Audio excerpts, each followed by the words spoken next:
Assalamualaikum warahmatullahi wabarakatuh. Alhamdulillah wassalatu wassalam ala rasulillah wa ala alihi wa sahbihi wa man walah wa taba'a hudah wa ba'd. Yang saya hormati Pak Yusuf Arbi sebagai Direktur Khaira Publishing, para tamu undangan, Pak Guru Gembul, Bapak Moderator, Mas Faik, yang tidak bisa saya sebutkan satu persatu, kawan-kawan semuanya. Terima kasih atas kesempatan yang sudah diberikan. Hari ini kita akan berdiskusi secara ilmiah menyangkut tema yang saya kira sangat penting ya. Dan ini kesempatan karena di luar sana banyak orang-orang yang kerap kali memposisikan iman atau doktrin keimanan dalam agama itu sebagai sebuah penerimaan subjektif semata, hanya sebatas dogma, bukan sesuatu yang bersifat ilmiah. Sekarang itu hadirin sekalian, kalau kita menyebut iman sebagai sesuatu yang ilmiah, banyak orang terheran-heran. Saya duga itu adalah efek dari hegemoni epistemologi kaum sekuler ya, yang kerap kali membatasi pengetahuan pada pengetahuan indrawi semata. Dan sayangnya epistemologi semacam ini kita jumpai di beberapa kampus Islam dan para pelajar muslim menganut epistemologi semacam ini. Nah, Pak Guru Gembul itu hanya salah satu dari sekian banyak orang yang kerap kali memandang keimanan itu sebagai sesuatu yang doktrinal, subjektif, dan tidak ilmiah. Anda mungkin menyimak beberapa pernyataan beliau beberapa minggu belakangan ini, di mana beliau mengatakan akidah itu bukan sesuatu yang ilmiah. Kemudian beliau juga mengatakan di podcast yang terakhir saya simak bahwa ada atau tidak adanya Tuhan itu sama saja dari sisi ilmiah. Bahkan beliau secara lebih ekstrim mengatakan akidah itu, saudara-saudara sekalian, itu haram diilmukan. Betul Pak Guru? Haram diilmukan. Saya kira ini pernyataan serius, tidak apa-apa. Yang penting kita harus pertanggungjawabkan ungkapan-ungkapan ini dengan argumentasi ilmiah juga. Jadi ketika Anda mengatakan akidah itu tidak ilmiah, kita berhak untuk bertanya apa argumen ilmiah di balik kesimpulan itu. Nah, Pak Guru Gembul punya persepsi bahwa sesuatu yang ilmiah itu harus bersifat indrawi, harus bersifat empiris. Penting dicatat teman-teman sekalian, kita semua sebagai sarjana muslim, sebagai para pelajar muslim secara khusus, kita tidak mengingkari keilmiahan pengetahuan indrawi. Jadi jangan kita berdebat menyangkut sesuatu yang kita sepakati. Kita sepakat, pengetahuan indrawi itu pengetahuan ilmiah, pengetahuan empiris, pengetahuan ilmiah. Jadi saya nggak perlu bukti ilmiah, apa buktinya gula itu manis, garam itu asin, itu semua sudah kita terima sebagai sebuah kebenaran. Yang kita persoalkan adalah pembatasan bahwa yang ilmiah itu hanya yang indrawi semata. Nah, saya mengklaim, dan klaim ini berbeda dengan pandangan beliau. Ya, berbeda artinya kita harus pertanggungjawabkan. Bukan hanya pandangan itu berbeda kemudian kita persilahkan, nggak begitu. Dalam diskusi ilmiah setiap yang berbeda itu harus siap diuji. Sekarang saya berharap di sini ada akademisi, ada para mahasiswa. Kalau ada uraian saya yang tidak terbukti ilmiah, mari kita tolak sama-sama. Begitupun sebaliknya, kalau ada klaim serupa dan terbukti tidak ilmiah berdasarkan argumen ilmiah, mari kita tinjau ulang pandangan itu. Baik, kawan-kawan sekalian, ada dua persoalan inti yang menjadi titik tengkar atau mahal niza dalam persoalan ini. Satu, apakah pengetahuan ilmiah itu hanya terbatas pada pengetahuan empirik? Itu satu. Jadi saya berharap diskusi kita tidak melebar kemana-mana. Yang kedua, apakah akidah Islam itu bisa dibuktikan kesahihannya secara ilmiah? Tentu saja, manakala kita mengklaim akidah Islam itu ilmiah, harus jelaskan ilmu itu apa. Dan nanti Anda akan melihat, saya sudah sediakan, mohon panitia dipersiapkan 24 slide. Itu kutipan argumen dari berbagai sarjana muslim klasik maupun kontemporer, termasuk sarjana barat, untuk mematahkan pandangan yang disampaikan oleh Pak Guru Gembul itu, bahwa yang ilmiah itu harus bersifat empirik saja. Oke, langsung slide nomor 2 Mas. Hadirin sekalian, sebelum saya mulai argumen saya, Anda perhatikan Saya sengaja membawa dari rumah kitab yang sangat tipis. Lihat, ini kitab sangat tipis ya, namanya Jauharatut Tauhid. Penulisnya itu seorang sarjana Mesir namanya Ibrahim Al-Laqani, seorang ulama besar, dihafal di berbagai pesantren. Kitab tipis. Tapi Anda tahu nggak? Kitab ini disyarah oleh penulisnya, namanya Al-Laqani ya, silakan searching di Ibrahim Al-Laqani. Disyarah oleh penulisnya sebanyak 4 jilid, judulnya Umdatul Murid, 4 jilid. Syarah yang kedua, Talkhisut Tajrid, 2 jilid. Syarah yang ketiga, Hidayatul Murid, 2 jilid. Satu kitab tipis ini bisa diperinci sedemikian. Saya baru bicara tentang karangan syarah penulisnya, belum dengan karangan Ibrahim Al-Baijuri punya Tuhfatul Murid. Anaknya Ibrahim Al-Laqani, Abdus Salam, punya syarah juga Ithaful Murid. Belum dengan ulama Indonesia ada yang mengarang syarah Jauharatut Tauhid, namanya Syekh Abdul Fadl As-Senori, Ad-Durrul Farid, kitab tebal sekitar 500 halaman. Saya belum bicara tentang kitab Al-Mawaqif yang 5 jilid, syarah Mawaqif karya Jurjani, syarah Taftazani 5 jilid, Abkarul Afkar 5 jilid, Ar-Razi punya kitab Nihayatul Uqul 4 jilid. Ar-Razi juga punya karangan kitab Al-Matalib Al-Aliyah 9 jilid. Jadi kita itu punya hazanah teologi Islam yang sangat kaya. Lalu sekarang tiba-tiba kita dikagetkan dengan ungkapan Guru Gembul, akidah itu bukan ilmu. So, kalau seandainya akidah bukan ilmu, ulama itu ngapain? Imam mereka itu melakukan kebodohan dengan menghabiskan waktu mengilmukan sesuatu yang bukan ilmu, atau ungkapan Guru Gembul itu yang asal-asalan. Dan sekarang mari kita buktikan sama-sama mana sebetulnya yang ilmiah itu. Saya ingin memulai dari Al-Ghazali terlebih dulu. Ingat perkataan Guru Gembul yang mengatakan bahwa akidah itu bukan ilmu. Abu Hamid Al-Ghazali, perhatikan di Al-Mustasfa min Ilmil Usul, dia mengatakan bahwa akidah itu adalah inti atau fondasi dari seluruh keilmuan Islam. Fal ilmul kulli minal ulumi dunya huwal kalam wasairul ulum minal fiqh wa usulihi wal hadis wa tafsir ulum juz'iyah. Saudara-saudara sekalian, Al-Ghazali mengatakan ilmu kalam atau ilmu akidah itulah fondasi dari seluruh keilmuan Islam. Yang lain itu ilmu cabang semuanya. Jadi tafsir, hadis, fikih, usul fikih itu ilmu cabang. Akidah itu ilmu yang paling pokok dalam agama. Artinya, kalau Anda mengingkari keilmuan akidah Islam, secara tidak sadar Anda ingin meruntuhkan semua bangunan keilmuan Islam. Karena dia adalah fondasinya. Al-Ghazali mengatakan begitu. Dan sangat logis saudara-saudara sekalian. Mufassir itu menjelaskan mana Al-Quran. Tapi buktikan dulu Quran itu firman Tuhan atau bukan. Tugasnya teolog, tugasnya ilmu kalam. Muhaddis memverifikasi hadis Nabi, sahih atau dhaif. Tapi buktikan dulu Muhammad SAW itu Nabi atau bukan. Tugasnya teolog. Itu fondasi keilmuan Islam. Sementara Guru Gembul dengan sangat enteng mengatakan bahwa ilmu akidah itu bukan ilmu. Lalu kalau begitu tafsir, hadis dan segala cabangnya, berbagai karya, risalah, tesis, disertasi bukan ilmiah dong kalau begitu konsekuensinya kalau akidah tidak ilmiah. Satu. Kemudian saya ingin mengutip seorang sarjana yang sangat dihormati di mata dunia, Grand Sheikh Al-Azhar. Silahkan slide nomor selanjutnya, nomor 3.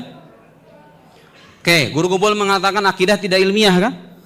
Dan banyak orang di luar sana mengatakan keimanan itu bukan sesuatu yang ilmiah. Grand Sheikh Al-Azhar, perhatikan saudara-saudara sekalian, ini seorang ahli filsafat, ahli akidah, pernah belajar di barat. Grand Sheikh Al-Azhar ini sekolah di Al-Azhar, Al-Azhar Tulen, Azhari Tulen. Beliau imam pimpinan tertinggi di Al-Azhar. Lihat, saya bacakan ungkapan yang penting, yang relevan dengan tema kita. Wa yufham min qawlihi ta'ala fa'alam annahu la ilaha illallah annal aqidah hiyal ilm. Dipahami dari firman Allah Ta'ala, fa'alam. Pak Guru, ada ayat dalam Al-Quran bunyinya fa'alam annahu la ilaha illallah. Ketahuilah bahwa tiada Tuhan selain Allah. Itu artinya apa? Artinya klaim tiada Tuhan selain Allah yang merupakan kredo ajaran tauhid itu harus didahului oleh pengetahuan, bukan penerimaan subjektif. Kalau iman itu hanya penerimaan subjektif, asal percaya, terus apa gunanya kita belajar akidah?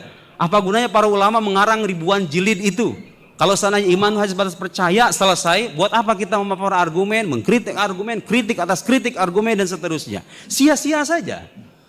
Jadi karena kesadaran Al-Quran memerintahkan kita mengetahui, ulama mengarang kitab kalam sedemikian berlimpah itu.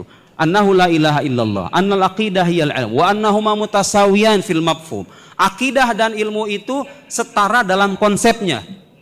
Jadi dalam Islam gak ada dikotomisasi antara akidah dengan ilmu. Akidah itu ilmu, ya ilmu itu akidah. Perhatikan, ilmu itu apa? Ini kalau Anda baca kitab-kitab kalam, Anda akan temukan definisi yang disebutkan oleh Gereja Al-Azhar ini. Perhatikan saudara-saudara sekalian, apa itu ilmu? Wa yu'arrifuna al-ilma bi annahu al-i'tiqad al-jazim al-mutabiq lil waqi' an-nashi' an dalil. Kita bicara akidah itu ilmiah atau tidak? Ilmu itu apa? Itu jawabannya.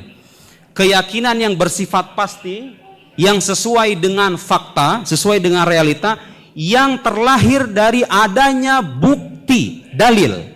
Jadi Islam, mohon maaf dengan seluruh penghormatan kita kepada umat agama lain, tidak mengenal namanya dogma asal percaya aja.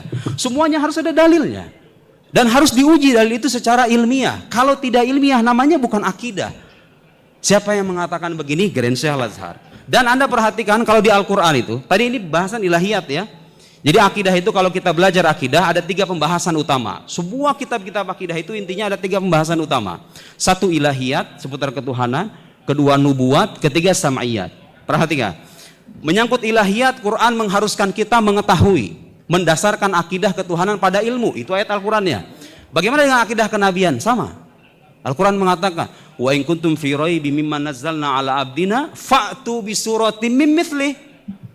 Kalian tuh kalau ragu dengan kenabian Nabi Muhammad, ragu dengan apa yang diturunkan kepada Nabi Muhammad, coba Quran mengatakan apa?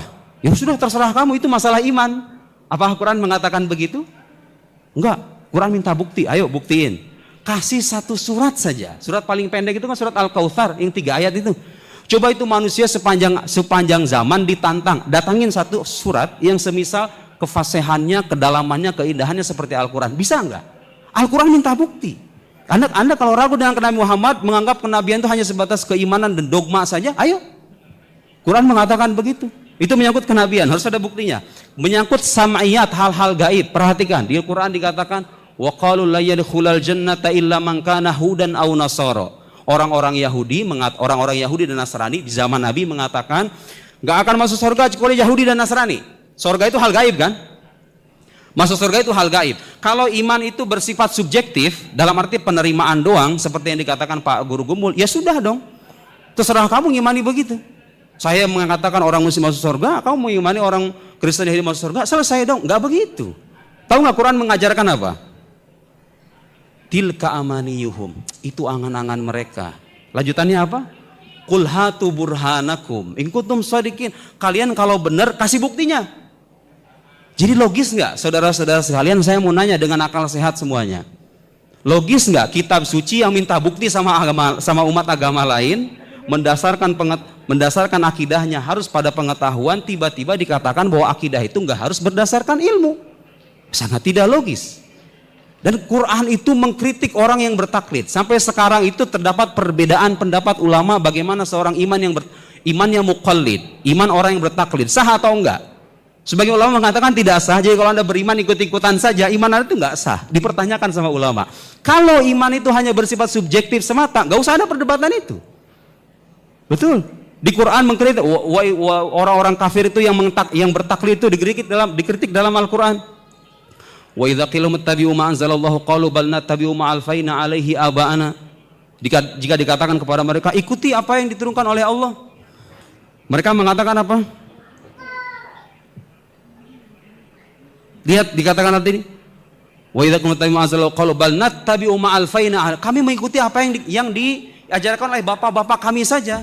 Hanya mengikuti saja. Tahu enggak baca jawaban Al-Qur'an apa? Awalau kana abahum la yaqiluna syai'a wa la yahtadun. Bapak mereka enggak mikir apa? Al-Qur'an mengajak kita untuk mempertanggungjawabkan semua klaim keimanan itu dengan dalil dan bukti. Lalu saya pengen tahu ayat apa yang dijadikan oleh Pak Guru Gembul itu mengatakan iman itu hanya sebatas klaim subjektif saja. Tidak usah ada dalil, tidak usah ada bukti ilmiah. Baik, beliau mengatakan akidah tidak ilmiah itu saudara-saudara sekalian karena sejak awal sudah terjebak pada persepsi kaum empiris bahwa yang ilmiah itu harus bersifat indrawi saja. Padahal kalau Anda mengkaji filsafat ilmu, pengetahuan indrawi itu tidak akan pernah bisa dibuktikan kesahihannya tanpa pengetahuan rasional. Jadi di balik pengetahuan empiris itu ada pengetahuan yang bersifat aksiomatik doruri dalam bahasa Arab, yang dia melandasi keabsahan segala pengetahuan kita. Saya akan paparkan itu nanti. Dari mana landasannya? Lihat, seorang sarjana yang sangat dihormati di Syam, lanjut, saya lanjut Grand Al-Azhar ya. Lihat, Pak Guru Gumpul mengatakan bahwa Tuhan itu ada atau tidak sama saja dari sudut ilmiah. Lihat, ini seorang ahli akidah yang sangat dihormati di dunia Islam, Profesor Dr. Muhammad Said Ramadan Al-Buti. Saya bacakan teksnya dalam bahasa Arab. Lihat, yang saya kasih garis bawah, wujudullahi azza wa jal da'wa ilmiyah. Keberadaan Allah subhanahu wa ta'ala itu adalah klaim ilmiah. Siapa yang mengatakan begitu? Bukan saya, tapi seorang ahli akidah yang sudah punya keilmuan yang matang tentunya, karena karyanya dihormati. Lihat, ulama itu tahu, saudara sekalian, Tuhan itu bukan bersifat indrawi. Jadi keberadaan Tuhan tidak bisa dibuktikan secara indrawi. Kita semua mengakui itu, tapi itu nggak menghalangi mereka untuk mengatakan bahwa keberadaan Tuhan itu ilmiah. Kenapa? Tata'allaqu minal ilm bijanibin la yakhda' litajribah wal musyahadah. Jadi pengetahuan tentang keberadaan Tuhan itu bukan berasal dari pengetahuan yang bersifat empiris, bersifat indrawi, musyahad. Jadi kita sepakat. Lalu dibuktikan dengan apa? Anda mengatakan keberadaan Tuhan ilmiah itu secara rasional, pengetahuan rasional. Kita akan debat soal epistemologi dalam hal ini, apakah benar pengetahuan empiris itu bersandar pada pengetahuan rasional. Oke? Nah, tadi saya katakan bahwa pengetahuan empiris, semua pengetahuan manusia sebetulnya, bukan hanya pengetahuan empiris, itu bersandar pada pengetahuan yang bersifat aksiomatik. Oke, lihat. Di antara pengetahuan yang bersifat aksiomatik itulah pengetahuan tentang hukum kausalitas, hukum sebab akibat. Saudara-saudara sekalian, maaf saya berikan contoh yang sangat sederhana sekali, karena Pak Guru Gumpul mengatakan keberadaan dan ketiadaan Tuhan itu sama saja secara ilmiah. Ada lihat pulpen ini? Ini barang sederhana sekali. Saya mau tanya sekarang, mana logika yang masuk akal? Pulpen ini ada yang buat atau pulpen ini mengadakan dirinya sendiri? Oh jelas, jelas, jelas. Mana yang lebih masuk akal? Bangunan ini ada yang menyusun dengan bangunan ini menyusun dirinya sendiri. Mana yang lebih masuk akal? Jelas ada yang menyusun. Tahu nggak kenapa kita mengamini itu? Karena nalar sehat kita sejak awal sudah mengamini hukum kausalitas, hukum sebab akibat. Gak ada ceritanya ada akibat tanpa sebab. Every effect must have a cause. Likulli ma'lul labudda lahu min illah, likulli musabbab labudda lahu min sabab. Itu para filsuf Muslim sejak berabad-abad mengatakan begitu. Ini lihat saya kutipannya. Grand Al-Azhar lagi mengatakan, slide selanjutnya, maaf mas, slide selanjutnya, slide selanjutnya, lihat, al-haqiqatul lati la yatajahaluha ahadun wa in zama anna laysat kadzalik hiya anna mabda al-illiyah, hukum kausalitas, la yumkin ingkaruhu la ala mustawal ilmi wa ala mustawal fikri. Jadi hukum kausalitas nggak bisa diingkari. Itu hukum yang bersifat aksiomatik, di mana orang mengakui itu. Jadi kalau Anda mengatakan pulpen ada yang buat, ruangan ada yang menyusun, laptop ada yang buat, kok bisa-bisanya ketika bicara alam semesta Anda mengatakan oh Tuhan ada atau tidak sama saja. Justru lebih logik ketika kita mengatakan alam itu ada sebabnya, dan yang menyebabkan alam itu bukan dirinya, tapi sesuatu yang berbeda dengan dirinya. Itulah yang dalam bahasa agama disebut sebagai Tuhan. Jadi pembuktian keberadaan Tuhan itu bisa dibuktikan secara ilmiah, bisa melalui apa? Hukum kausalitas. Saya mau bertanya sekarang kepada semua yang ada di sini, ada nggak saintis di alam semesta ini yang nggak percaya dengan hukum sebab akibat? Tidak ada, tidak ada. Dia kalau nggak percaya hukum sebab akibat, nggak bakal bisa neliti. Dokter itu nggak mungkin bisa menghasilkan apa? Dia menganalisis penyakit, menghasilkan obat, nggak mungkin. Farmasi itu nggak bakal ada. Mereka bikin obat karena tahu penyakit itu ada sebabnya, gitu loh.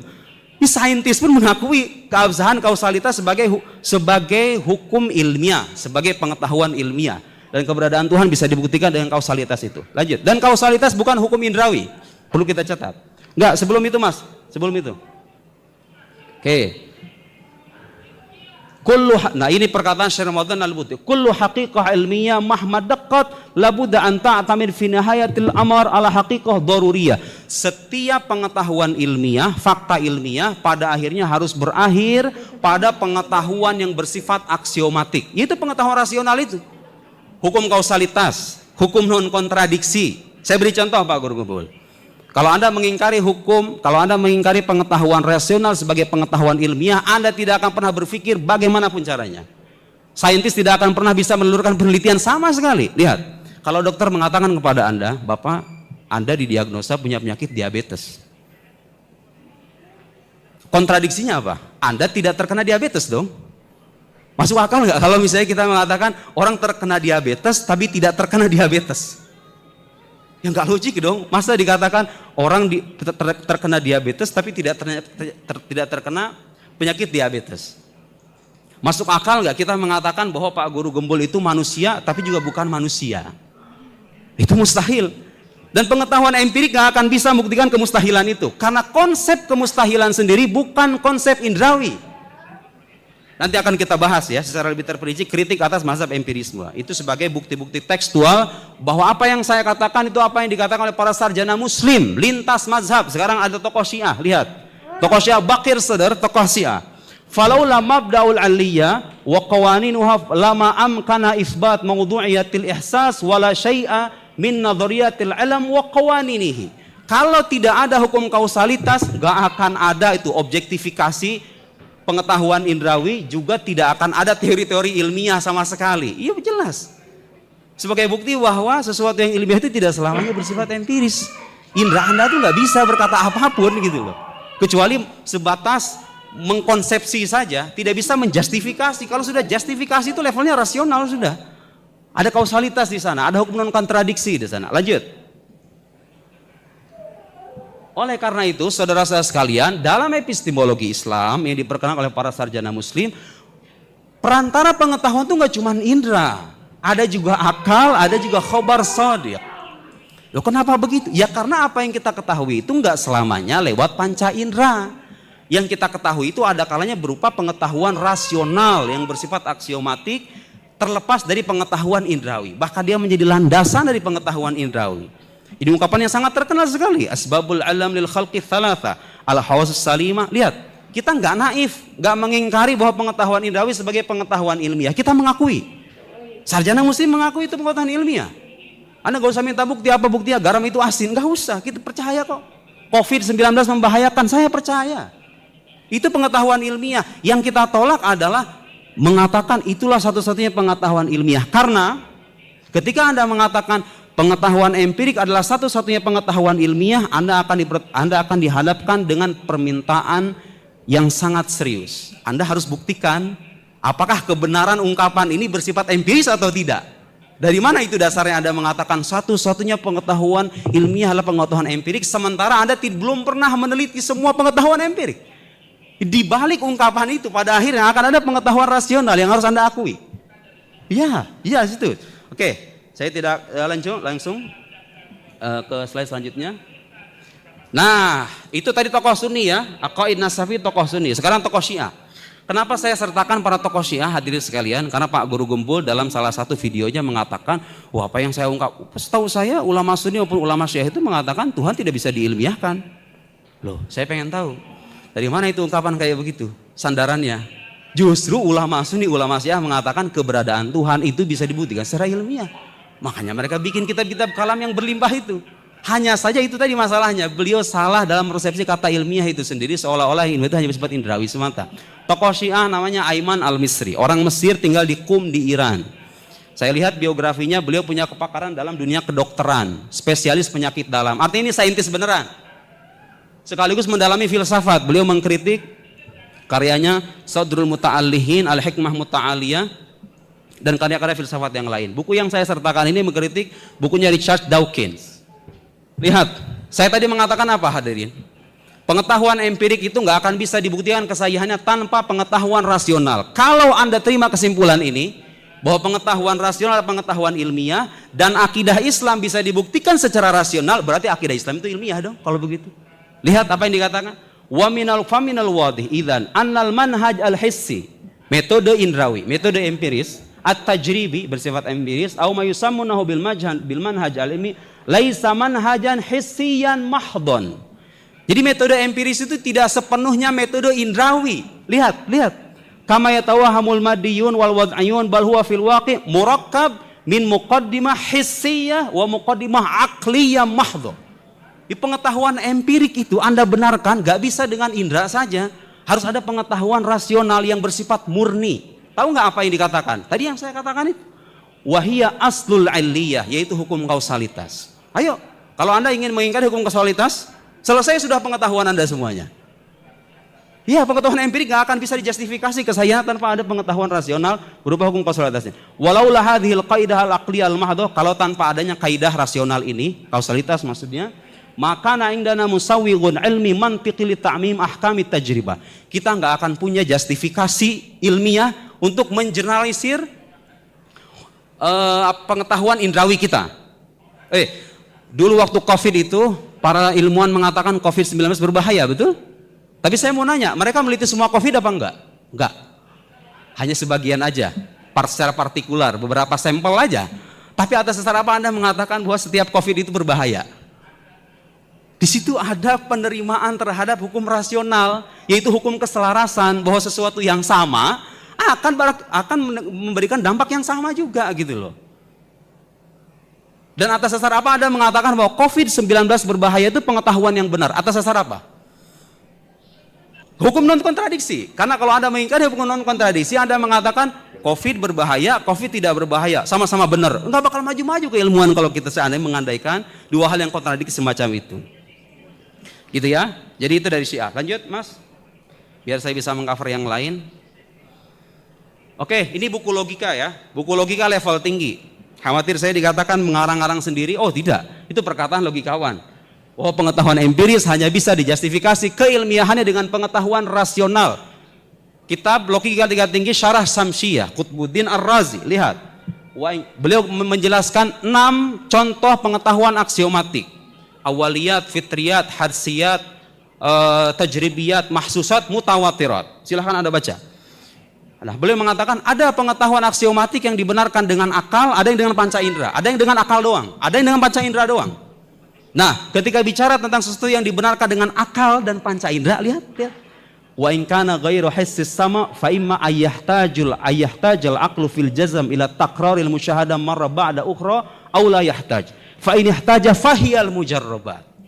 Mujarrabat itu pengetahuan empiris. Pengetahuan empiris itu menurut Qutbuddin Ar-Razi dibenarkan melalui indera dan hukum rasional, pengetahuan rasional. Gak bisa kita benarkan hanya pengetahuan indrawi semata. Karena begini saudara-saudara sekalian, ketika Anda mengatakan pengetahuan empiris adalah satu-satunya pengetahuan ilmiah, kita berhak bertanya, apa dasarnya? Kalau Anda mengatakan dasarnya adalah empiris juga, itu salah secara metodologi salah.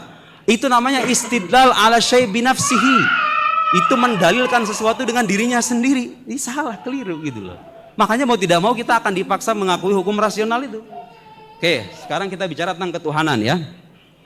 Karena saya ditantang oleh beliau, bagaimana ayo Baraya, saya tantang semuanya yang bisa membuktikan mengilmiahkan Tuhan, kira-kira begitu ya.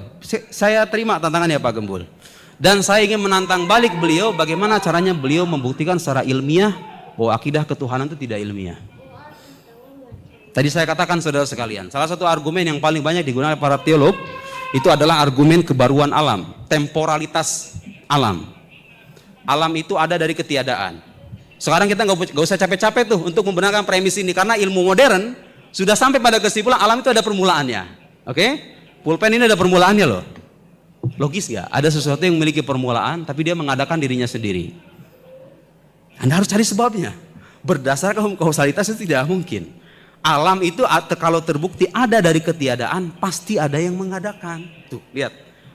Reasoning yang saya lakukan. Alam kalau ada dari ketiadaan, pasti ada yang mengadakan. Oke, yang mengadakan siapa? Gak mungkin alam dong. Masa pulpen mengadakan dirinya sendiri? Kok Anda menyamakan pulpen dengan alam? Loh, sama-sama ada dari ketiadaan. Pulpen ada dari ketiadaan, ini ada dari ketiadaan, saya pun ada dari ketiadaan. Sesuatu yang ada dari ketiadaan pasti ada yang mengadakan dong secara logis. Hukum kausalitas mengatakan begitu. Kalau dikatakan yang mengadakan itu alam, itu namanya daur. Masa sesuatu dikatakan A bergantung kepada A, bergantung kepada B bergantung kepada A, itu nggak logis. Gitu. Harus sesuatu yang berbeda dengan alam. Ya itulah yang kita sebut sebagai Tuhan. Kalau Anda kurang puas dengan penjelasan ini, karena waktunya terbatas, silahkan baca buku saya. 6 argumen sudah saya paparkan di buku seputar ketuhanan. Kurang puas juga, lihat. Ada argumen kedua. Itu namanya argumen kosmologis ya. Karena mendasarkan kesimpulan keberadaan Tuhan pada kebaruan alam, kosmos. Oke.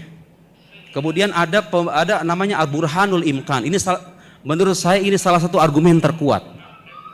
Yang saya yakin orang ateis manapun nggak akan bisa membantah argumen ini. Saya hakul yakin. Anda jangan keluar dari ruangan ini sebelum saya pastikan bahwa argumen tidak akan terbantah. Ya mohon maaf, saya harus mengatakan begini karena beliau itu datang dengan sebuah klaim yang sangat serius sekali. Akidah itu bukan ilmu.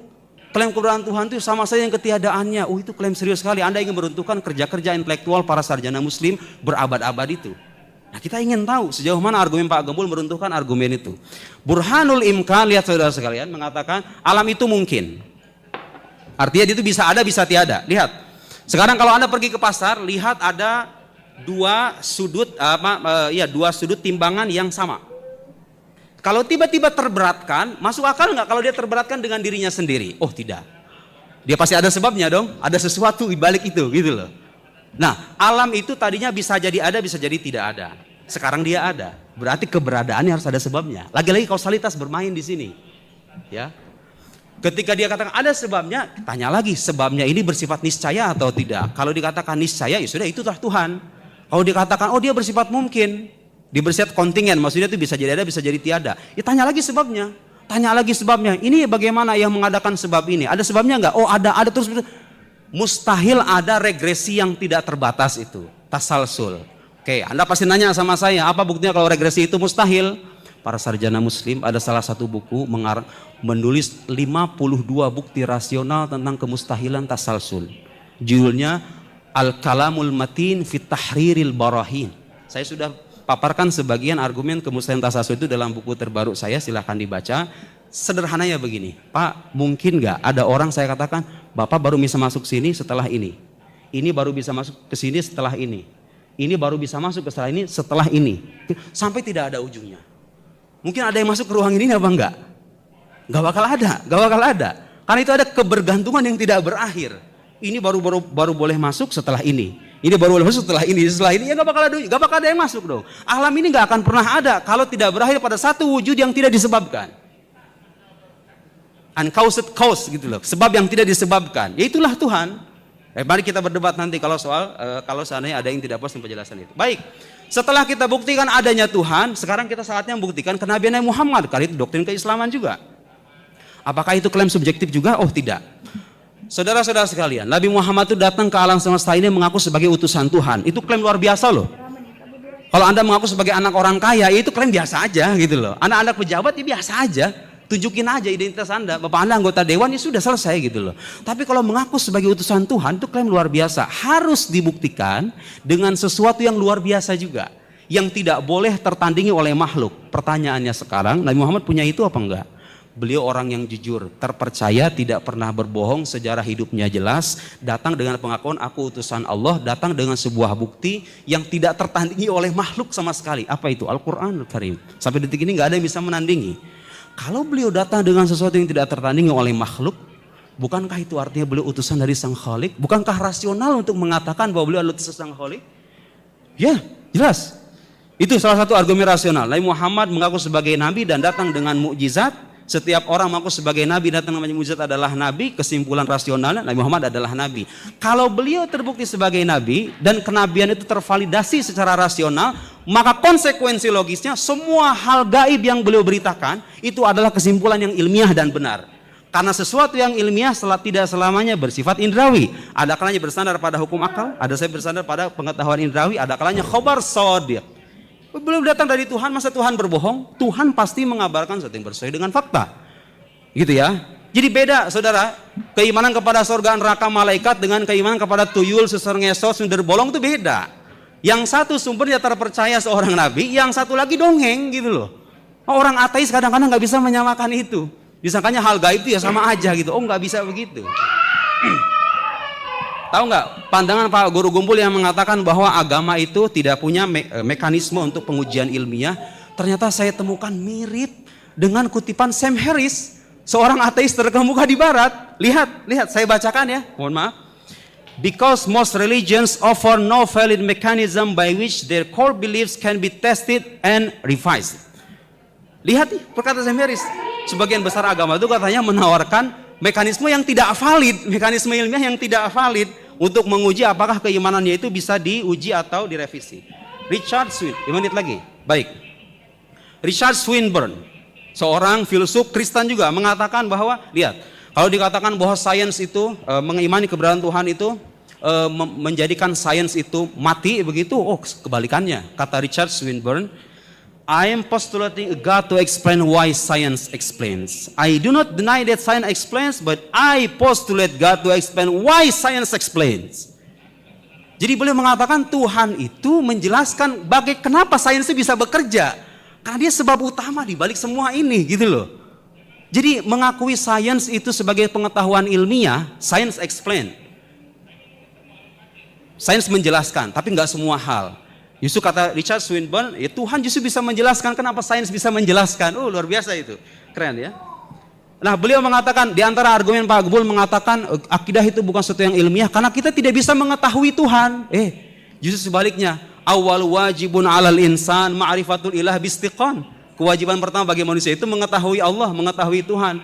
Wajib bi anna awalan mimma yajib ma'rifatun wa fi khulqun muntasib.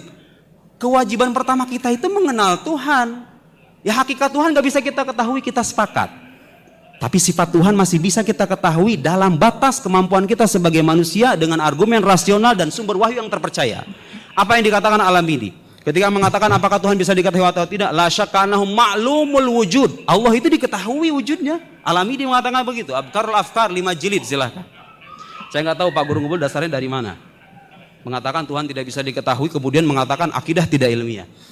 Oke, sekarang saya menyebut argumen beliau yang lain yang mengatakan bahwa kita nggak bisa memposisikan akidah sebagai yang ilmiah karena kata beliau dalam podcastnya yang terakhir mengatakan sesuatu yang ilmiah itu harus diragukan dari awal, dari A sampai Z. Sementara tauhid nggak bisa kita ragukan. Di kajian ilmiah itu kata Pak Guru Kumpul harus meragukan segala sesuatu dari A sampai Z.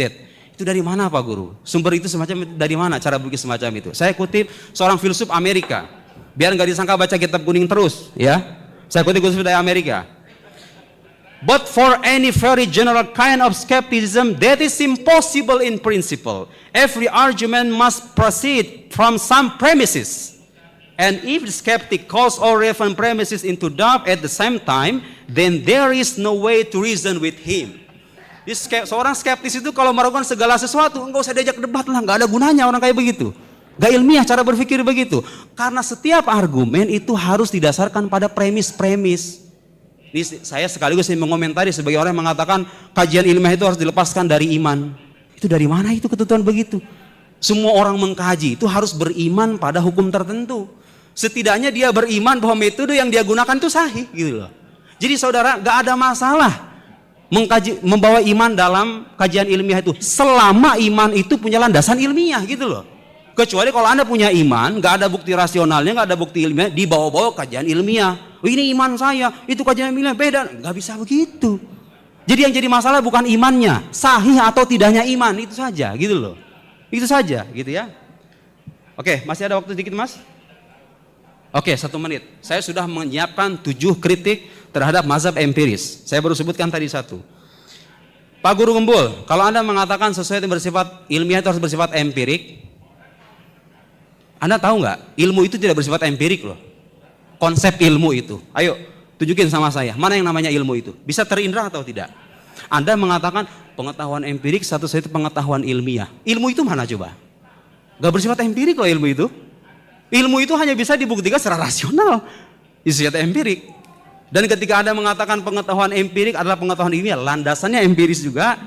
Hada khata' min nahya manhajiyah ilmiah. Itu salah secara metode keilmuan. Reasoning semacam itu keliru.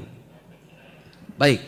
Nah, kemudian kalau misalnya dikatakan bahwa metode empiris adalah satu-satunya pengetahuan ilmiah, bagaimana Anda membuktikan kemustahilan? Sudah habis? Belum? Sudah habis. 40 menit. Jadi terakhir saya ingin katakan bahwa kalau dikatakan pengetahuan empiris adalah satu-satunya pengetahuan ilmiah, Anda tidak akan bisa loh memandang sesuatu itu mustahil. Anda nggak akan bisa membedakan sesuatu yang tidak ada dengan mustahil ada. Pak Guru Kumpul itu sekarang katakan punya istri 1. Kalau saya katakan Pak Guru Kumpul punya istri 4, itu nggak ada faktanya sekarang karena istri beliau 1, betul Pak? Anggap begitu. Beliau punya istri 4 tuh nggak ada, tapi mungkin nggak secara akal. Mungkin. Beda nggak ungkapan Pak Guru Kumpul punya 4 istri dengan mengatakan Pak Guru Kumpul itu hidup sekaligus tidak hidup. Yang satu tidak ada tapi dimungkinkan ada, yang satu lagi mustahil ada secara akal. Dan mazhab empiris tidak akan pernah bisa membuktikan kemustahilan itu. Sekian, wassalamualaikum warahmatullahi wabarakatuh.